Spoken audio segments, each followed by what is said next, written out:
আমাদের বুঝতে হবে এই যে লিপিড জিনিসটা আসলে কি।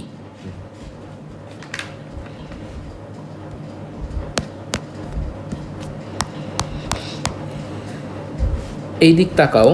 তো আমরা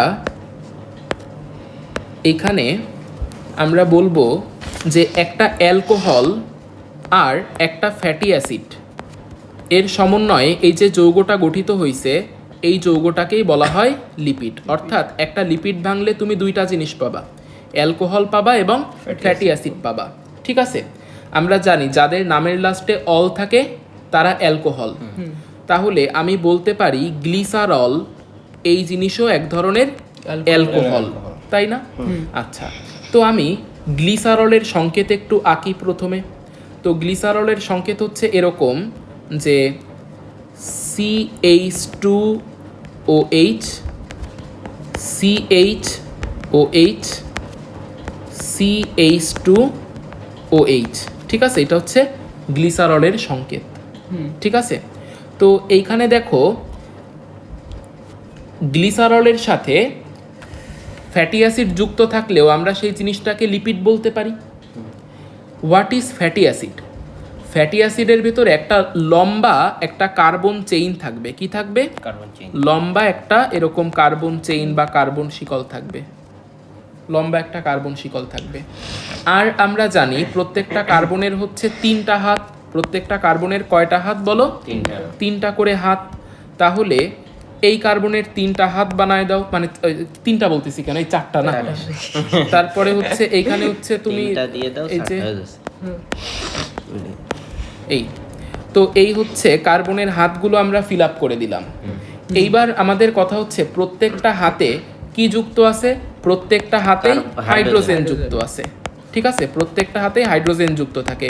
এরকম ভাবেই আসলে কার্বন চেইন গঠিত হয়, তাই না? এখন আমাদের কথা হচ্ছে ফ্যাটি অ্যাসিড হচ্ছে, আমি তো বেশি লম্বা আঁকতে পারি নাই, বাট ফ্যাটি অ্যাসিড হচ্ছে অনেক লম্বা একটা কার্বন চেইন, অনেক লম্বা একটা কার্বন চেইন। যে কার্বন চেইনের একটা প্রান্তে আছে COOH, অর্থাৎ অ্যাসিড মূলক। একটা প্রান্তে কি আছে বলো? অ্যাসিড মূলক। ঠিক আছে, অর্থাৎ ফ্যাটি অ্যাসিড হচ্ছে একটা মূলত লম্বা কার্বন চেইন যার একটা প্রান্তে আছে অ্যাসিড মূলক। এখন দেখো, এই যে আমরা জানি যে অ্যাসিড মূলক এবং অ্যালকোহল মূলকের ভিতরে একটা বন্ধন গঠিত হয়। অ্যাসিড মূলক এবং অ্যালকোহল মূলকের ভিতরে একটা বন্ধন গঠিত হয়। এই বন্ধনটা কিভাবে গঠিত হয়? এইটা তো অ্যাসিড ও হাইড্রোজেন দিয়ে দেবে। ঠিক আছে, এই বন্ধন গঠন করার সময় অ্যাসিড কি দিয়ে দিল? হাইড্রোজেন দিয়ে দিল। আর ওর ফাংশনাল গ্রুপ যেহেতু OH, ও দিয়ে দিল OH।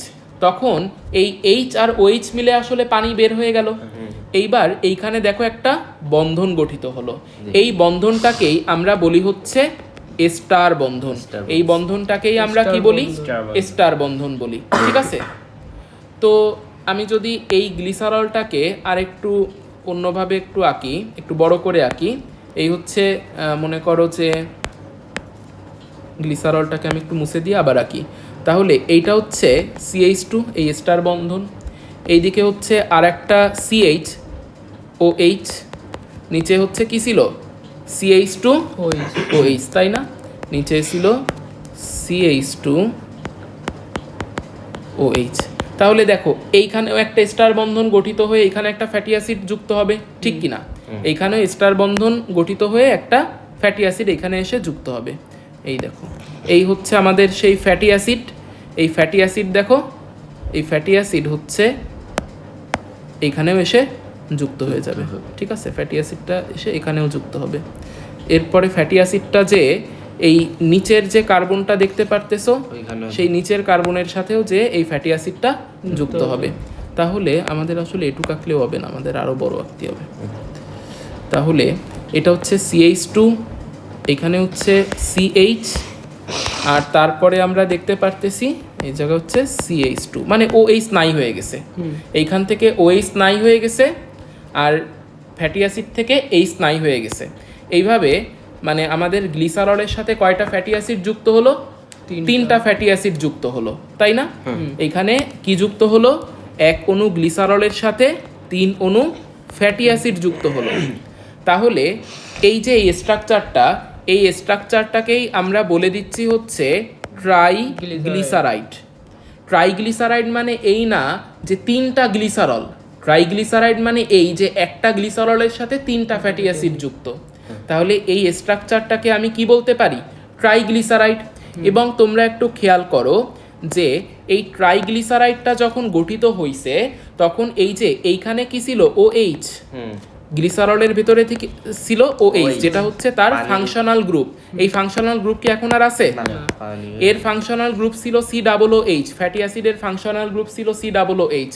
এইটা কি আর আছে? না, কোনো ফাংশনাল গ্রুপই নেই। তাহলে এই যে এই ট্রাইগ্লিসারাইডকে তুমি আরো একটা জিনিস বলতে পারবা যে ও হচ্ছে আসলে নিউট্রাল, ওর কোনো ফাংশনাল গ্রুপ নাই। ওকে তুমি বলে দিবা হচ্ছে কি বলো? Neutral lipid. ওকে কি বলে দিবা বলো?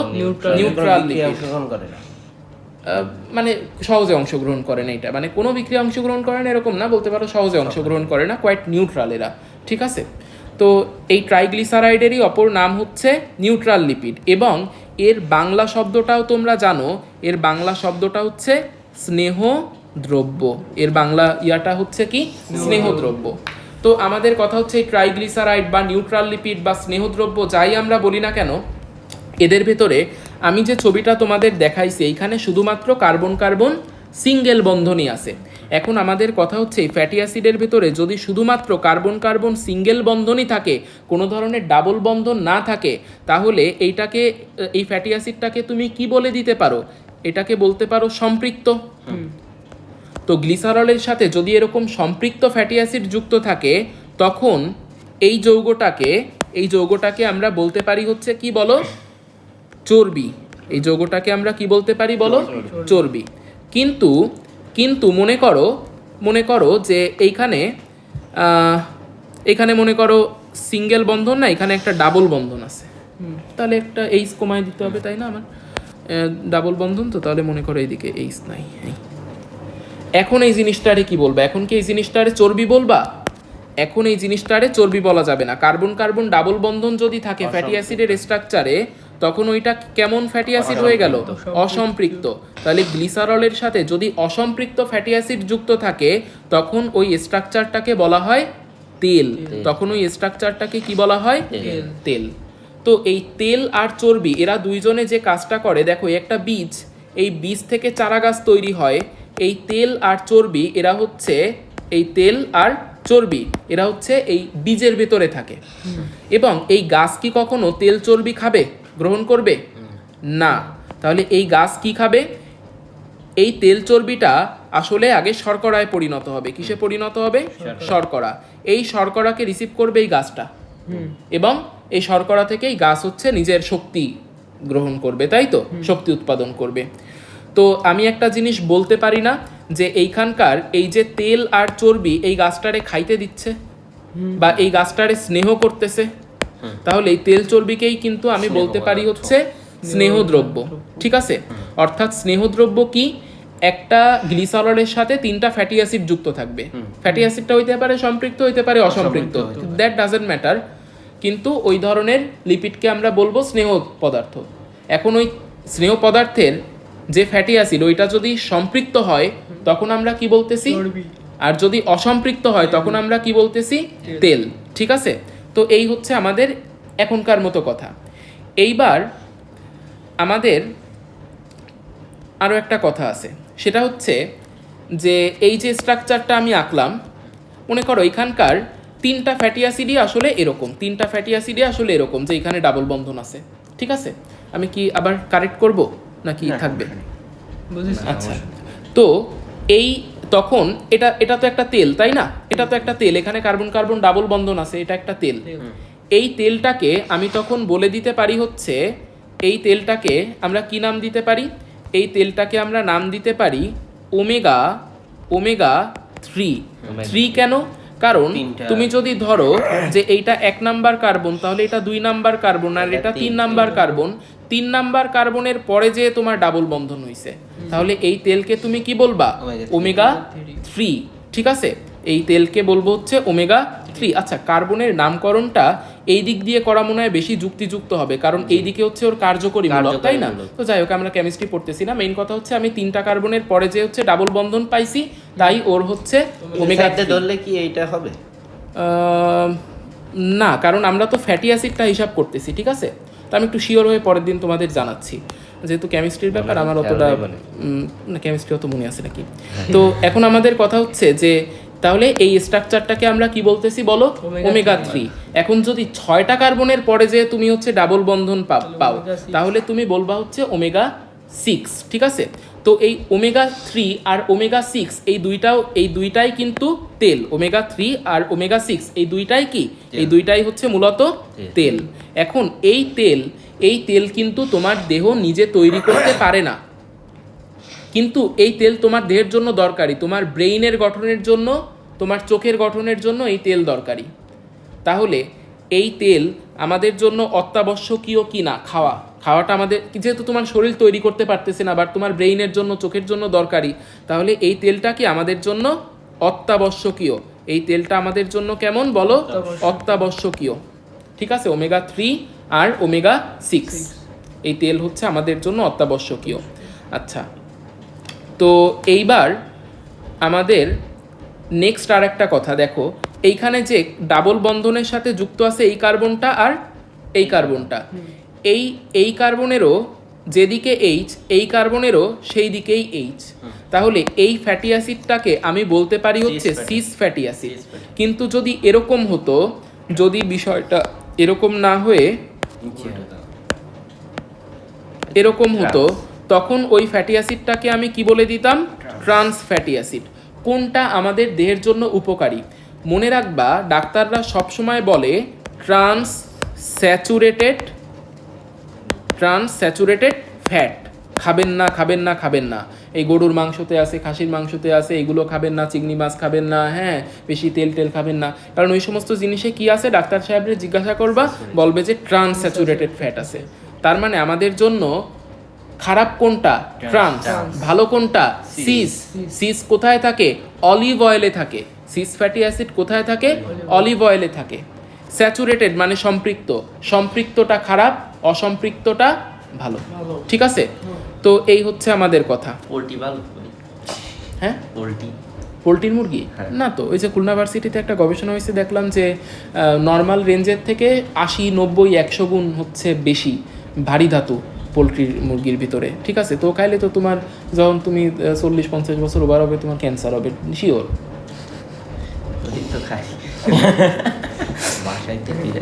ওই সব খালি তো বিপদ ভাই। আচ্ছা, যাই হোক, আমাদের কিন্তু রেকর্ড হচ্ছে যে তোমরা পোলট্রি খাও।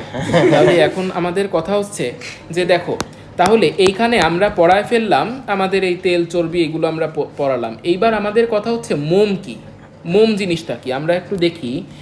এইখানে আমরা এই যে গ্লিসারল আঁকছিলাম, গ্লিসারলের ভিতরে কয়টা ওএইচ ছিল? এখানে 3টা ওএইচ ছিল। তাহলে গ্লিসারলকে আমি বলতে পারি না মনোহাইড্রিক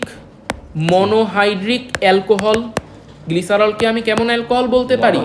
মনো মানে এক, হাইড্রিক মানে ওর ভিতরে একটা ওএইচ। এই কি বলতেছি তোমরা ঠিক করে দেবে না? ওকে আমরা বলতে পারি ট্রাইহাইড্রিক অ্যালকোহল। ওকে আমরা কি বলতে পারি? ট্রাইহাইড্রিক অ্যালকোহল, কারণ ওর ভিতরে কয়টা ওএইচ? 3টা। তাই ওকে আমরা বলতে পারি ট্রাইহাইড্রিক অ্যালকোহল, কারণ ওর ভিতরে 3টা ওএইচ। কিন্তু মোম, মনে রাখবা, মোম শুরু হয়েছে ম দিয়ে, তাহলে মোমের ভেতরে কেমন হাইড্রিক অ্যালকোহল থাকবে? মনোহাইড্রিক অ্যালকোহল থাকবে। তাহলে আসো আমরা একটা মনোহাইড্রিক অ্যালকোহল আঁকি। এই মনে করো একটা মনোহাইড্রিক অ্যালকোহল CH2OH। এইখানে মনে করো বিশাল এক কার্বন চেইন, CH2, অনেক CH2, আমি সব CH2 একেও পারতেছি না, n সংখ্যক CH2 বসায় দিলাম, আর তার নিচে হচ্ছে CH3। এই হচ্ছে আমাদের একটা কেমন অ্যালকোহল হয়ে গেল? Monohydric alcohol. এবং তোমরা মনে রাখবা, এই যে অ্যালকোহলটা আমরা আঁকলাম, একটা ওএইচ আছে, তাহলে মনোহাইড্রিক অ্যালকোহল। এই মনোহাইড্রিক অ্যালকোহলের এই চেইনটা হচ্ছে অনেক বড়, মনে রাখবা, এই চেইনটা কেমন থাকবে? অনেক বড় থাকবে। এইবার এই মনোহাইড্রিক অ্যালকোহলের সাথে কয়টা ফ্যাটি অ্যাসিড যুক্ত হতে পারবে বলো? কয়টা? 3টা। কয়টা? এই আচ্ছা, ফ্যাটি অ্যাসিড যে এখানে যুক্ত হচ্ছিল, এর জন্য ওইস লাগতেছিল না? ওইসের সাথেই তো সি ডাবল ওইস হচ্ছে বন্ধন ফর্মেশন করতেছিল, স্টার বন্ধন। স্টার স্টার বন্ধন কাদের কাদের ভিতরে গঠিত হয়? OH আর আর COOH, এই দুইজনের ভিতর ছাড়া স্টার বন্ধন তৈরি সম্ভব? না। না, তাহলে এখানে কয়টা OH আছে? একটা। তাহলে n সংখ্যক কিভাবে তৈরি হবে বলো? মানে একটা এই জায়গায় কি এসে COOH এসে বন্ধন তৈরি করতে পারবে? না। COOH এর বন্ধন তৈরি করতে গেলে কারে দরকার? OH OH রে দরকার। তাহলে আমাদের কথা হচ্ছে যে এইখানে তাহলে যুক্ত হবে একটা ফ্যাটি অ্যাসিড। মনে করো এই হচ্ছে ফ্যাটি অ্যাসিড কি একটা লম্বা কার্বন চেইন, একটা লম্বা কার্বন চেইন যার এক প্রান্তে আছে COOH, আর এদিকে মনে করো সব হাইড্রোজেন, এই সব হাতে আছে কে?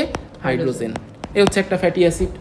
তাহলে এখন এই ফ্যাটি মানে এখানে কি বন্ধন তৈরি হবে? স্টার বন্ধন। তৈরিকালে কি হবে? এখান থেকে হাইড্রোজেন নিঃসৃত হয়ে গেল, OH নিঃসৃত হয়ে গেল। তাহলে আমাদের এখানে একটা বন্ধন তৈরি হলো, যে বন্ধনটারে আমরা বললাম হচ্ছে স্টার বন্ধন। তো এই গঠনটাকেই আমরা বলতেছি হচ্ছে কি বলো? আমাদের মোম। ঠিক আছে, অর্থাৎ মোম হচ্ছে মনোহাইড্রিক অ্যালকোহলের সাথে একটা ফ্যাটি অ্যাসিড যুক্ত থাকলে তাকে বলা হয় মোম। তাহলে একটা ব্যাপার দেখো, মোম ভাঙলে তুমি হচ্ছে গ্লিসারল এবং ফ্যাটি অ্যাসিড ছাড়া আর কি কিছু পাবা? না, না। তাহলে মোমকে তুমি বলতে পারো একটা সরল লিপিড। সরল লিপিড মানে কি? যে লিপিড একদম সরল, ওর কথা ভাঙলে খুব অন্য সিম্পল, কোনো ভাঙলে অন্য কিছু পাবা না। ঠিক আছে, তাহলে এখন আমাদের কথা হচ্ছে তাহলে লিপিডকে আমি 3 ভাগে ভাগ করতে পারি। 3 ভাগ কি আমার জানার দরকার নেই। প্রথমে আমরা কারে নিয়ে পড়বো? সরল লিপিড, মানে যে লিপিড ভাঙলে আমরা অ্যালকোহল এবং ফ্যাটি অ্যাসিড ছাড়া আর কিছু পাবো না। ঠিক আছে, তাহলে এই সরল লিপিড হচ্ছে 2 প্রকার, স্নেহদ্রব্য এবং মোম। ঠিক আছে, স্নেহদ্রব্যের ক্ষেত্রে কি লাগতেছিল? ট্রাইহাইড্রিক অ্যালকোহল অর্থাৎ গ্লিসারল, আর মোমের ক্ষেত্রে কি লাগতেছে? মনোহাইড্রিক অ্যালকোহল, তাই না? তাহলে স্নেহদ্রব্য আর মোম 2 ভাগে ভাগ করতে পারলাম। স্নেহদ্রব্যকে আবার আমরা কয় ভাগে ভাগ করতে পারি?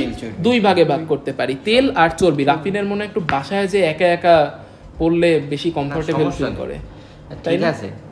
আচ্ছা, আমার হয়েছে কি রোজার ভিতরে শেষের দিকে একটু আমার তো পেট জ্বলতিছে।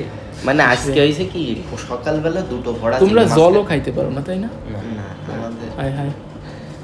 হয় কি এই রোজ সকালবেলা 2টো ভরা ছিল আর একবার আজকে সকালে বললে ভালো হতো। তুই তোর একবার তোর বাড়াই যেত।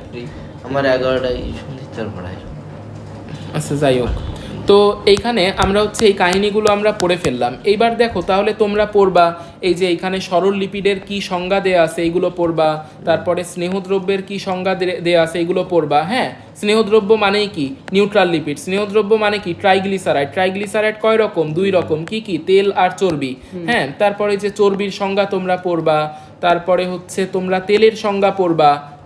এই তো কথা, তাই না? এইবার তেল আর চর্বির কাজও আমি পড়ায় দিছি, এগুলো পড়বা। ঠিক আছে, এইবার তোমরা পড়বা হচ্ছে এই যে তেল আর চর্বির মধ্যে পার্থক্য। দেখো, চর্বির ভেতরে তেলের সাথে চর্বির মেইন পার্থক্য হচ্ছে চর্বির হচ্ছে ফ্যাটি অ্যাসিডটা সম্পৃক্ত, মানে কার্বন কার্বন সিঙ্গেল বন্ধন, আর তেলের ক্ষেত্রে ফ্যাটি অ্যাসিডটা কেমন? অসম্পৃক্ত। এইবার চর্বির ক্ষেত্রে যে কার্বনের যে চেইনটা থাকে, মানে ফ্যাটি অ্যাসিডে একটা কার্বনের চেইন থাকে না? এই যে আমি এই চেইনটার কথা বলতেছি, একটা ফ্যাটি অ্যাসিডের এই যে কার্বন চেইন, এই চেইনের ক্ষেত্রে তুমি যদি একটু তাকাও এই চেইনের দিকে, তাহলে তুমি দেখবা যে এই চেইনটা হচ্ছে লম্বা। চর্বির ক্ষেত্রে এটা হচ্ছে বেশি লম্বা হয়, ফ্যাটি অ্যাসিডটা বেশি লম্বা হয়, আর তেলের ক্ষেত্রে ফ্যাটি অ্যাসিডটা কেমন হয়? খাটো হয়। আচ্ছা, চর্বি হচ্ছে কক্ষ তাপমাত্রা অর্থাৎ 20 ডিগ্রি সেন্টিগ্রেড তাপমাত্রায় কি হিসেবে থাকে? কঠিন অথবা অর্ধকঠিন।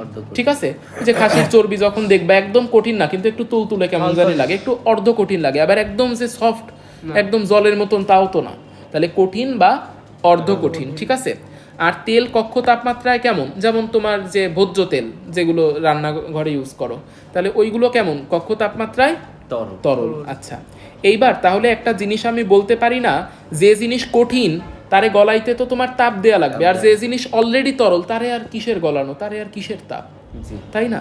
তাহলে তেল যে চর্বি যেহেতু কঠিন এর গলনাঙ্ক 70 ডিগ্রি, আর তেল যেহেতু তরল এর গলনাঙ্ক মাত্র 5 ডিগ্রি। ঠিক আছে, এরপরে দেখো নারিকেল তেল, নাম তেল, কিন্তু নারিকেল তেল কিন্তু জমাট বেঁধে থাকে শীতকালে। ঠিক আছে, তাহলে নারিকেল তেল কিন্তু আসলে চর্বি। তারপরে পাম অয়েল যেগুলো দোকানে ইউজ করে এগুলোও কিন্তু জমাট বেঁধে থাকে। ঠিক আছে, তারপরে এই যে উদ্ভিজ্জ চর্বি, নামের ভিতরেই তো চর্বি বলেই দিচ্ছে। আচ্ছা, মাছের তেল আমরা তেল বলি, কিন্তু এটা কি আসলে মাছের চর্বি। খাসির যেমন চর্বি হয়, মাছেরও তো সেরকম চর্বি হয়, তাই না? তো মাছেরও তেল, নাম তেল কিন্তু আসলে চর্বি। মাছের তেল কি মাছ কাটার সময় দেখো যে এরকম মানে পানির মতো তরল, এই কি কই পানির মতো তরল থাকে মাছের তেল? থাকে না তো। মাছের তেল খাসির চর্বির মতন থাকে, ঠিক আছে, মাছ কাটপা। এরপরে আমাদের কথা হচ্ছে এই যে মাখন, ঘি, প্রাণীজ চর্বি, এগুলো হচ্ছে সব চর্বি। উদাহরণগুলো একটু মনে রাখো। আর তেলের উদাহরণ মাত্র একটাই আছে, ভোজ্য তেল, ঠিক আছে। এই হচ্ছে কথা। বলছো তাহলে বাদে বাকি সব চর্বি। আচ্ছা, এইবার আমাদের এই পার্টটা কি শেষ? আচ্ছা, এইখানে ট্রাইগ্লিসারাইডের আরও কিছু কথা বলা হচ্ছে, যে স্যাচুরেটেড ফ্যাটি অ্যাসিড কাকে বলে জানবা, হ্যাঁ পারবা না? আনস্যাচুরেটেড ফ্যাটি অ্যাসিড কাকে বলে জানবা। তারপরে হচ্ছে স্যাচুরেটেড ফ্যাটি অ্যাসিডের উদাহরণ জানবা। এইখানেও স, দেখো স্টিয়ারিক অ্যাসিড, এর ভিতরেও স, এভাবে পড়বা স স। এরপরে হচ্ছে আনস্যাচুরেটেড ফ্যাটি অ্যাসিডের উদাহরণ কি? লিনোলিক অ্যাসিড, লিনোলেনিক অ্যাসিড, এগুলো একটু পড়বা।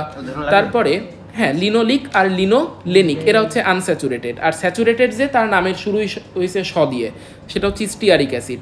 এইবার হচ্ছে নিচের ধরো কোনটা স্যাচুরেটেড মানে সম্পৃক্ত নাকি অসম্পৃক্ত, কোনটা হচ্ছে আমাদের ধমনীর গায়ে অর্থাৎ আর্টারির গায়ে জমা হবে।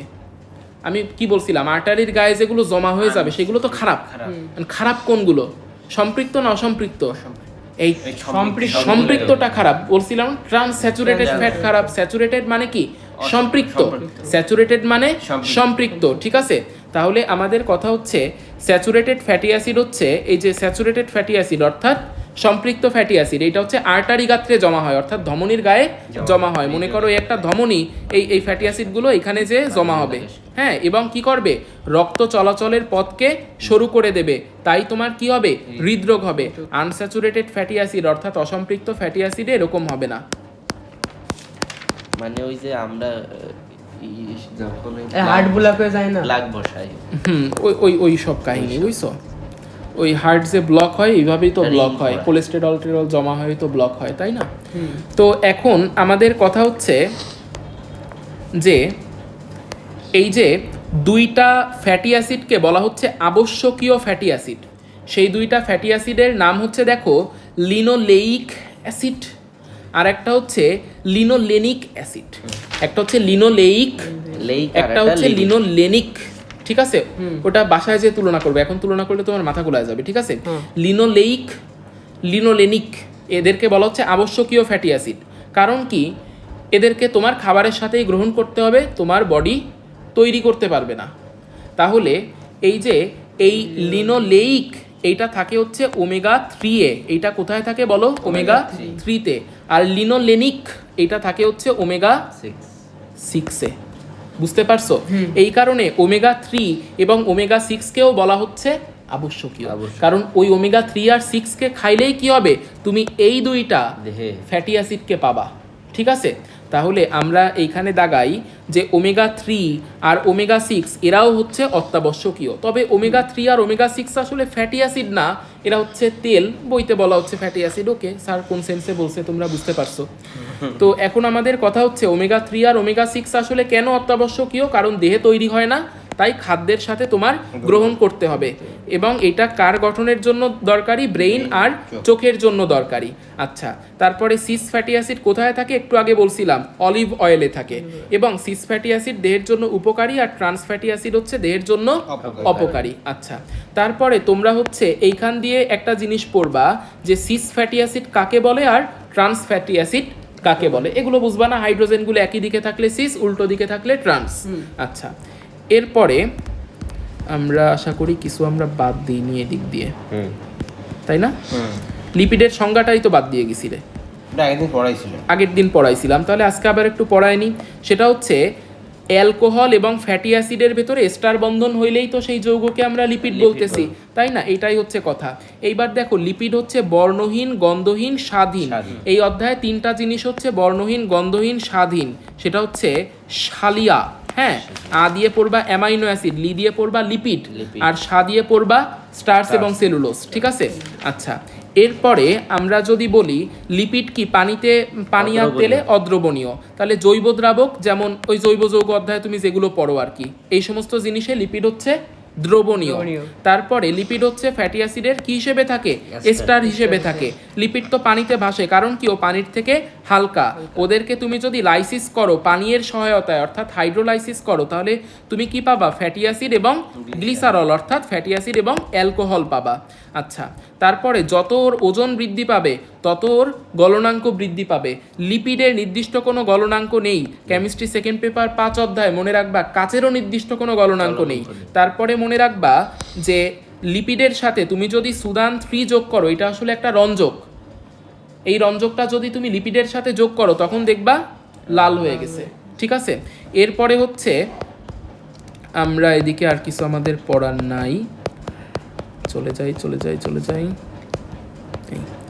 এইবার আসো মোম। তাহলে মোমের সংজ্ঞাটা তোমরা পড়ে ফেলবা, প্রথম লাইন মোমের সংজ্ঞাটা আমরা পড়ব। এইবার আমাদের কথা হচ্ছে এই যে আমরা প্রাকৃতিকভাবে মোম কোথা থেকে পাই বলো, মৌমাছির চাক থেকে মোম পাই, এ তো আমরা জানি।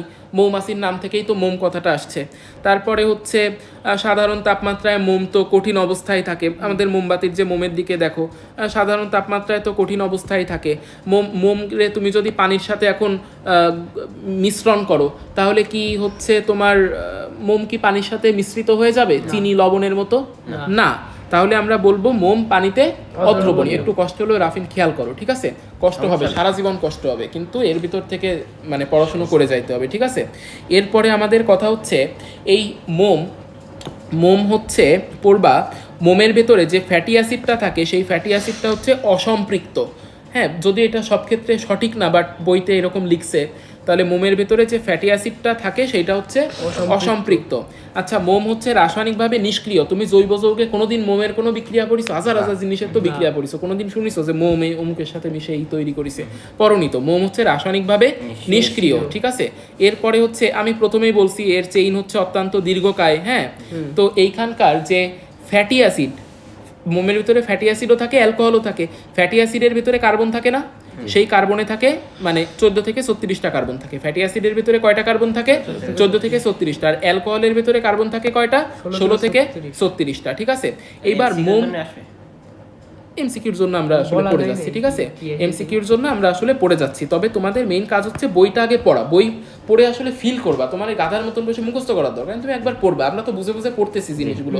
বাসায় যে জিনিস পড়তে আমার মনে হয় না আধা ঘন্টার বেশি টাইম লাগা উচিত, ঠিক আছে? পড়ে ফেলবা। পড়ে ফেলে তারপরে তুমি বোর্ড কোশ্চেন সলভ করবা, গাইডের কোশ্চেন সলভ করবা, দেখবা যে ওইগুলো তুমি পারতেছো কিনা। এইভাবেই দেখবা আস্তে আস্তে হয়ে গেছে, ঠিক আছে?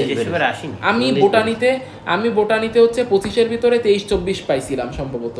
তা আমি হচ্ছে শুধুমাত্র টেস্ট পেপারের কোশ্চেনগুলো সলভ করে গেছিলাম। ওই আসবে। তা ওই চিন্তাই তুমি এখন করো। একটু বইটা একটু পড়ো, বইয়ের সাথে পরিচিত হয়ে থাকো, আর ওইগুলো পড়ো। কলেজের পরীক্ষা দিলে মাথা মুথা ঘোরে। আচ্ছা, ঠিক আছে। তো এইবার আমাদের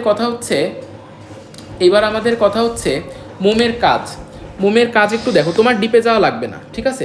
তুমি এইটুকু আগে একটু পড়ো, একবার রিডিং মারে তুমি হচ্ছে বই নিজের মতো করে বিগত সালের কোশ্চেন করবা। বিগত সালের কোশ্চেন করলে তোমার সব কিছু বেঁধে যাবে, কোনো মিস নাই, ঠিক আছে? সো তোমার অত চাপ নেওয়ার দরকার নেই।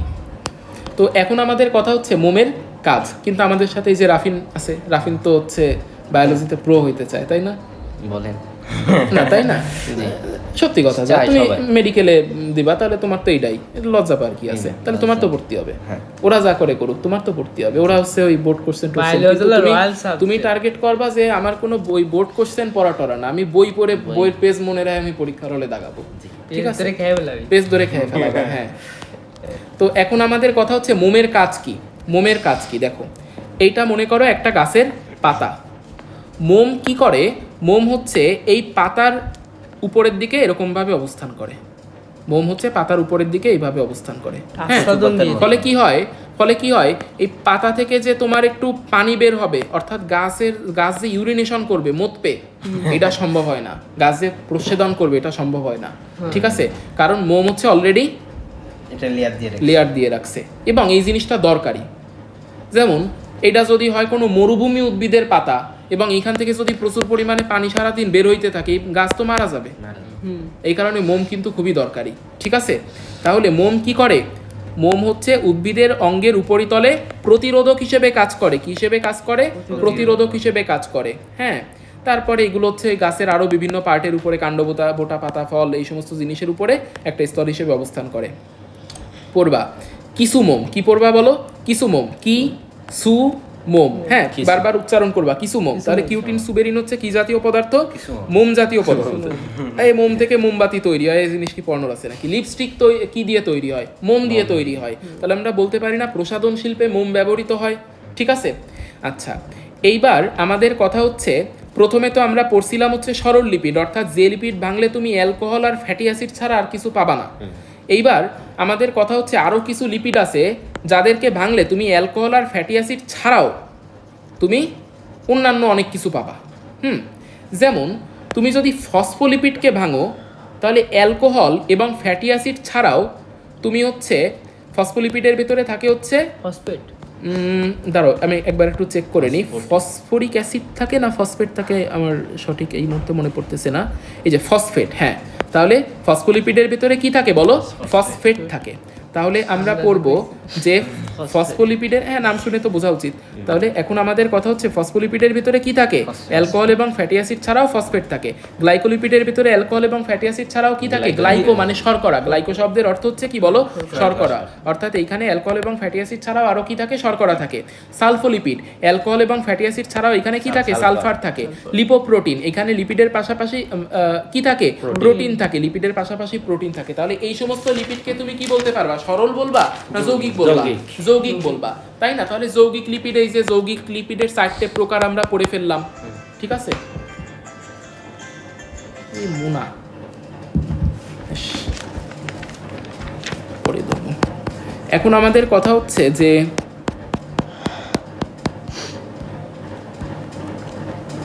এইবার তাহলে আমরা যৌগিক লিপিডের সংজ্ঞাটা একটু জেনে ফেলবো, ঠিক আছে? যৌগিক লিপিডের সংজ্ঞা জেনে ফেলবো। এটা হচ্ছে 4 প্রকার এরকম বলা হচ্ছে, একটু আগে আমরা দেখলাম 4 প্রকার। এইবার আমাদের কথা হচ্ছে যে ফসফোলিপিড, মনে রাখবা 3টা জিনিস ফসফোলিপিডের উদাহরণ তোমার আসবে, নিচের কোনটি ফসফোলিপিডের উদাহরণ বা নিচের কোনটি ফসফোলিপিডের উদাহরণ নয়। তাহলে 3টা একদম ঠোঁটস্থ রাখবা, লেসিথিন, সেফালিন, প্লাজমালোজেন, এই 3টা জিনিস হচ্ছে ফসফোলিপিড। লেসিথিন, সেফালিন, প্লাজমালোজেন, লেসিথিন, সেফালিন, প্লাজমালোজেন, ঠিক আছে? আচ্ছা এখন মনে করো ফসফোলিপিডের ভেতরে যদি কোনো অ্যাসিড থাকে, ফসফোলিপিডের ভেতরে থাকে অ্যাসিড, তাহলে কি বলবা? ফসফাটাইডিক অ্যাসিড, তাই না? যদি ফসফোলিপিডের ভেতরে কোনো অ্যাসিড থাকে, সেই অ্যাসিডকে কি বলবা? ফসফোলিপিডের বিশেষ উপাদান হচ্ছে কি বলো? ফসফোটাইডিক অ্যাসিড। আচ্ছা এরপরে আমাদের কথা হচ্ছে ফসফোলিপিড কোথায় থাকে? কোথায় থাকে? তোমরা যখন সেল মেমব্রেন পড়ছো, কোষ ঝিল্লি, কোষ ঝিল্লির ওই যে ফ্লুইড মোজাইক মডেল মনে আছে? মনে নাই? ওই অধ্যায়টাই তো মেলা গেল। ওই অধ্যায় এরপরে তোমাদের তাহলে এখন আমাদের কথা হচ্ছে যে একটা জিনিস দেখো, একটা কোষের বেসিক পার্ট হচ্ছে 3টা। একটা কোষের বেসিক পার্ট কয়টা বলো? 3টা। এই বাইরে আমি যেটা কেবলমাত্র আঁকলাম, এই যে এই জিনিসটা হচ্ছে কি বলো? কোষ ঝিল্লি। এই জিনিসটা হচ্ছে কোষ ঝিল্লি। এই কোষ ঝিল্লির পাশে কি আছে বলো? সরি মানে এই কোষের ভিতরে কি আছে? নিউক্লিয়াস। আর এইগুলো কি? সাইটোপ্লাজম। এই হচ্ছে একটা কোষের বেসিক 3টা পার্ট, নিউক্লিয়াস, সাইটোপ্লাজম, কোষঝিল্লি। এখন এই কোষঝিল্লি তো এইখানে আমি এরকম দাগ দিয়ে আঁকছি, বাট আসলে কি এটা এরকম দাগ হিসেবে থাকে? এই জায়গাটাকে তুমি যদি এখন জুম করো, এই জায়গাটাকে তুমি যদি এখন বড় করে দেখো, তাহলে তোমার দেখতে এরকম লাগবে যে এরকম অনেকগুলো অণু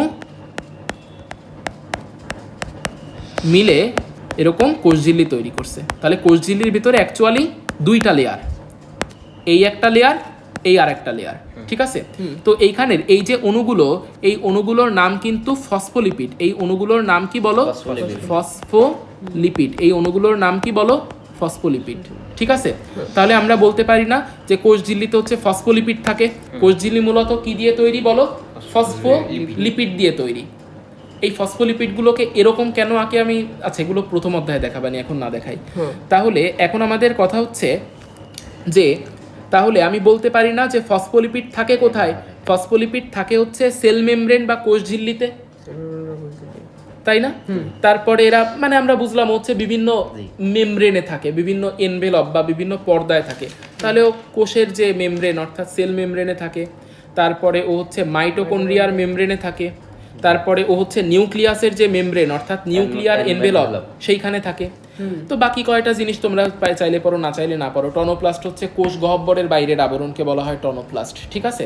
তো যাই হোক, এখন আমাদের কথা হচ্ছে তাহলে মোটামুটি তোমরা তিনটা জিনিস অন্তত একটু মনে রাখার চেষ্টা করবা যে সেল মেমব্রেনে তো ফসফোলিপিড থাকে, আর কি মাইটোকন্ড্রিয়া আর নিউক্লিয়াস, এইখানে হচ্ছে ফসফোলিপিড থাকে। আচ্ছা, এইবার যে কোশ্চেনটা আমি তোমারে পড়াচ্ছি যে ফসফোলিপিডের কাজ, এটা কিন্তু এইচএসসি পরীক্ষায় আসা কোশ্চেন, ঠিক আছে?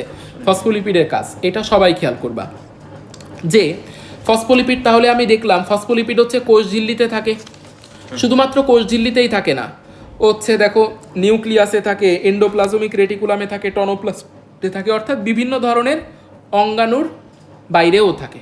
ও শুধুমাত্র কোষ ঝিল্লিতেই থাকে না, বিভিন্ন অঙ্গাণুর মেমব্রেনেও ও থাকে, ঠিক আছে? তাহলে আমরা পড়বো ও হচ্ছে কোষ ঝিল্লিতেও থাকে আর বিভিন্ন অঙ্গাণুর ঝিল্লিতেও ও থাকে, ঠিক আছে? এইবার এই যে ফসফোলিপিডগুলো আমি আঁকছি, এই ফসফোলিপিডের এইটা হচ্ছে ফসফেট অংশ আর এই লেজটা হচ্ছে লিপিড অংশ। তাহলে এইটা হচ্ছে কি অংশ বলো? ফসফেট অংশ। এটা হচ্ছে কি অংশ বলো? ফসফেট অংশ। মনে রাখবা এই ফসফেট অংশটা হচ্ছে পোলার। এই ফসফেট অংশটা কি? পোলার। কেন পোলার? কারণ এই ফসফেট অংশের ভিতরে আংশিক চার্জ আছে। এই ফসফেট অংশের ভিতরে কি আছে বলো? আংশিক চার্জ আছে। যেহেতু এই ফসফেট অংশের ভিতরে আংশিক চার্জ আছে, তাহলে এই ফসফেট অংশ কি করতে পারে? অন্য কোনো একটা চার্জকে নিজের সাথে অ্যাটাচ করতে পারে, কোনো একটা পজিটিভ নেগেটিভ চার্জকে নিজের সাথে অ্যাটাচ করতে পারে, তাই না? কারণ ও নিজেই হচ্ছে আংশিক চার্জযুক্ত, তাহলে অন্য একটা চার্জকে নিজের সাথে অ্যাটাচ করতে পারে, যুক্ত করতে পারে এবং চার্জটাকে নিজের সাথে বহন করতে পারে, তাই তো? তাহলে আমি বলতে পারি না ফসফোলিপিড হচ্ছে আয়নের বাহক হিসেবে কাজ করে? বলতে পারি কিনা? ফসফোলিপিড হচ্ছে আয়নের বাহক হিসেবে কাজ করে। ফসফোলিপিড আয়নের বাহক হিসেবে কাজ করে। আচ্ছা, এনজাইমের ভেতরে মেইনলি কি থাকে? প্রোটিন থাকে। এনজাইমস আর প্রোটিন। তবে কখনো যদি এনজাইমের পাশাপাশি কোনো এনজাইমে প্রোটিনের পাশাপাশি কোনো অপ্রোটিন অংশ যুক্ত থাকে, তখন সেই অপ্রোটিন অংশটাকে আমরা কি বলবো? বাইরের জিনিস মানে প্রস্থেটিক। তুমি ধরো তোমার দাঁত পড়ে গেছে, তুমি নতুন একটা দাঁত লাগাইছো, এটাকে কি বলা হয়? প্রস্থেটিক টিথ, তাই না? তাহলে এখন আমাদের কথা হচ্ছে, তাহলে ফসফোলিপিড যদি এনজাইমের ভেতরে থাকে, তাহলে ফসফোলিপিডকে আমরা কি বলবো? Prosthetic group. ওকে আমরা কি বলবো? Prosthetic group. কারণ এনজাইমের ভেতরে কি ওর থাকার কথা নাকি? ঠিক আছে, তাহলে ও যদি থাকে তাহলে আমরা ওরে কি বলবো? Prosthetic group. আচ্ছা, এরপরে হচ্ছে ফসফোলিপিড রক্ত জমাট বাঁধতে সাহায্য করে। এইটা কিভাবে?